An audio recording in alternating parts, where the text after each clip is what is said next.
Not yet, okay. Large centers, I know that's Bill Norton, I believe you were the spokesman. Absolutely. There's obviously been some overlap in a lot of the issues. In particular, Nick has been taking all our notes, and I think he has a few words for us on this issue. So.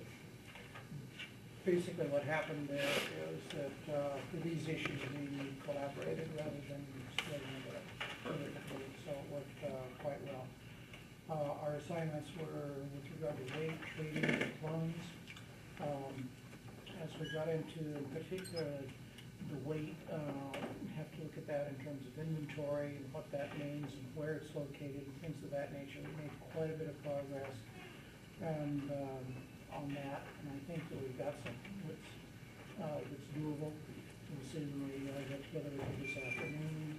We do have some issues as far as trading and clones are concerned. We've identified some stuff that we can share with you.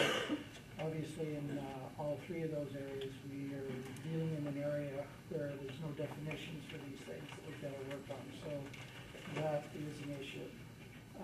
As far as the industry is concerned, we've met 3 separate times, and I've also met with a group of about 30 centers last week, and then following this week, I'll probably have about 30 to 40 centers that I'll be meeting with, gathering their input as well.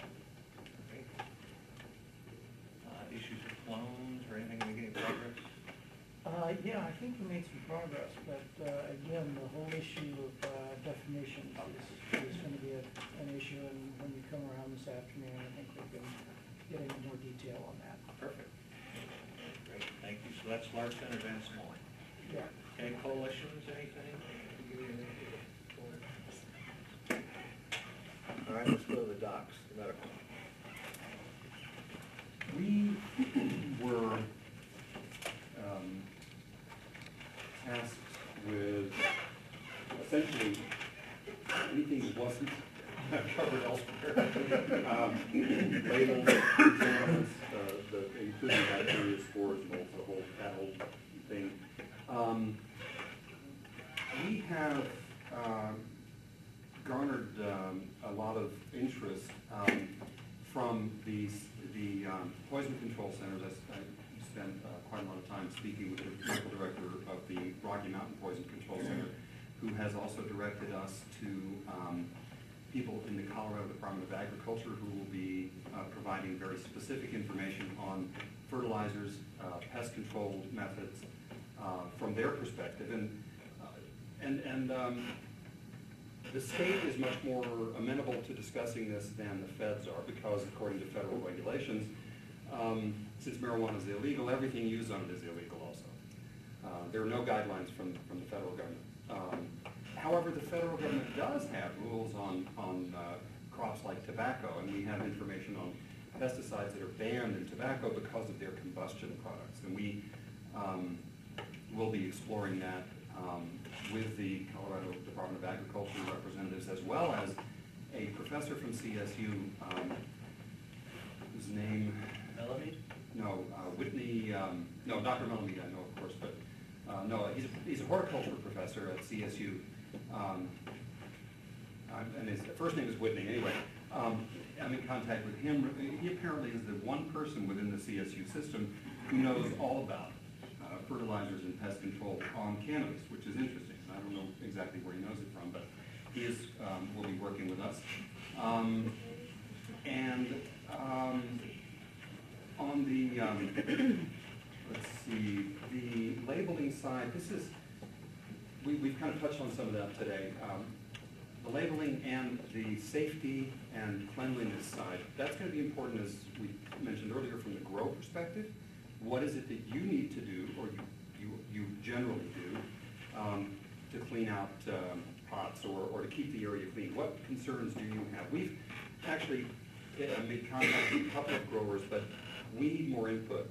So if those of you on the grow group subcommittee could contact Paul and me and direct us to other sources of information you use potentially, that we'd be grateful for that. Because we have not, I've spoken with a great many growers, as Paul has, but we haven't gotten a great deal of response from people outgrowing in the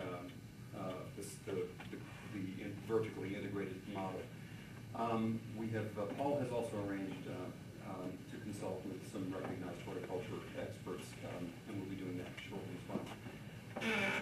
Training, waste, these are other areas where I think we have concluded that we need to be looking to establish standards for handling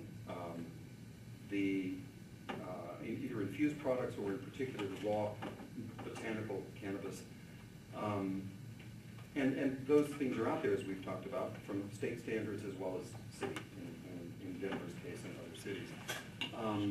Waste, again, more input. We're kind of haven't been able to gather a great deal of information, and ultimately because we need to have a good definition of waste. It goes from water, and as we've kind of concluded, all the way to used or non-used plant material.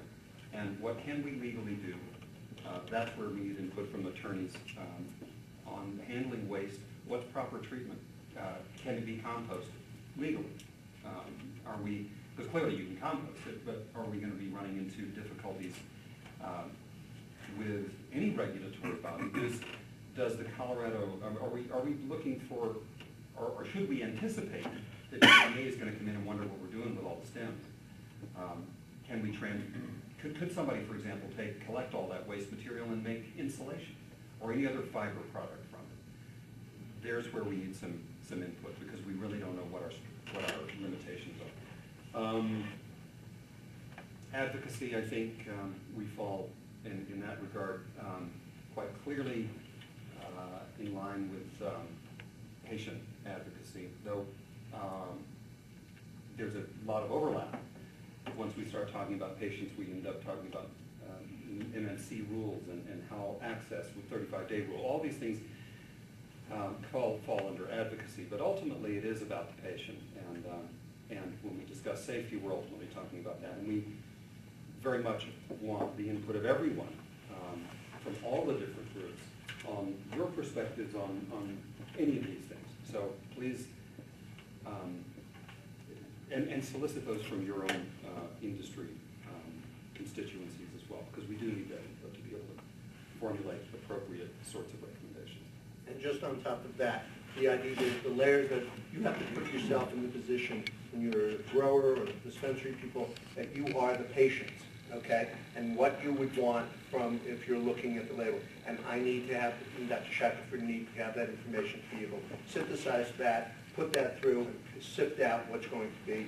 And with that frame of mind, then we can go from the information directly that we're going to get from the growers and the dispensary people, as well as then, this is what the patients, as I would do if I were the patient, and then we can put it all, together from that point of view.